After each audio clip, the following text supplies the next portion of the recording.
اب امام کے قدموں میں جنت کی طرف جا رہے ہیں، جنت کی طرف جا رہے ہیں، مجھے چھوڑے۔ ارے آقا آپ سواری سے کربلا جائیں گے؟ ارے میں اپنے آقا کی مدد کے لیے ارے پیدل کربلا جاؤں گا۔ ایسے حسین کے ناصر تھے۔ ہاں عزادارو اجرکم اللہ، ادھر حسین نے دیکھا، بلایا قریب، بلایا پاس، میرے قریب آ جا قاسم، میرے قریب آ جا، اے علی اکبر میرے قریب آؤ، اے آن محمد میرے قریب آؤ۔ دیکھو کوفے کا راستہ سامنے سے آ رہا ہے، چلو وہاں میرا آنے والا مہمان آ رہا ہے۔ اس کے استقبال کو بڑھے، سب جمع ہوئے، میرا مولا درمیان میں ہے، ایک طرف جناب عباس ہے، ایک طرف جناب علی اکبر ہے، ایک طرف قاسم ہے، ایک طرف آن محمد ہے۔ ایک مرتبہ کیا دیکھا، اشارہ کیا کوفے کے جانب سے، ایک گرد نمودار ہوئی، ایک گرد نمودار ہوئی۔ امام نے آواز دی، اے دیکھو بھیا، میرا بچپن کا دوست حبیب آ رہا ہے، بچپن کا دوست حبیب آ رہا ہے۔ ہاں عزادارو وہ منزل آئی، حبیب قریب آ گئے۔ حبیب نے آتے ہی مولا کے قدموں پہ سر رکھ دیا، اے مولا آپ کے اوپر ایسا وقت آیا ہے، یہ غلام حاضر ہے۔ ہاں عزادارو وہ وقت آیا، اے حبیب کو امام نے کلیجے سے لگایا اور کا حال چال پوچھا۔ پوچھنے کے بعد جیسے ہی در خیمہ پہ لے کے آئے، لے کے آنے کے بعد کہا حبیب ارے تمہارا مولا بڑا مجبور ہے، اس لیے اے حبیب میں تمہاری خاطرداری کے لیے تمہیں ایک قطرہ پانی نہ پلا سکتا، اس لیے کہ پانی خیموں میں ختم ہو گیا۔ بچے الاتش کی صدائیں بلند کر رہے ہیں۔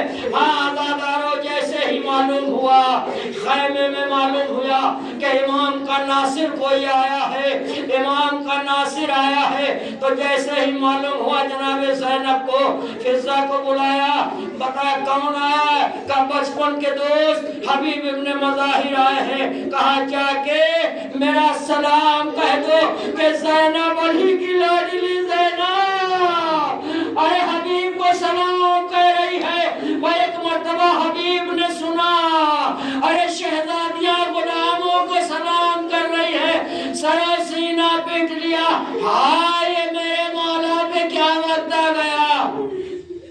اجرکم اللہ، خدا کو کسی غم میں نہ رلائے سوائے غم مظلوم کربلا کے۔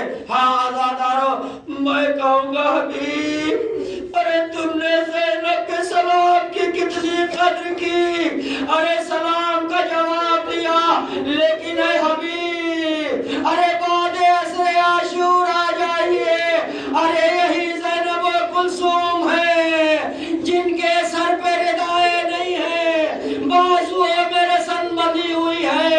ایک ایک منادی ندا دیتا جاتا ہے، ارے تماشائیو آ جاؤ دیکھ لو، یہ رسول کی نواسیاں ہیں، علی کی بیٹیاں ہیں، کوچا بکوچا تیار بتیار پھرائی جا رہی ہیں۔ اللہ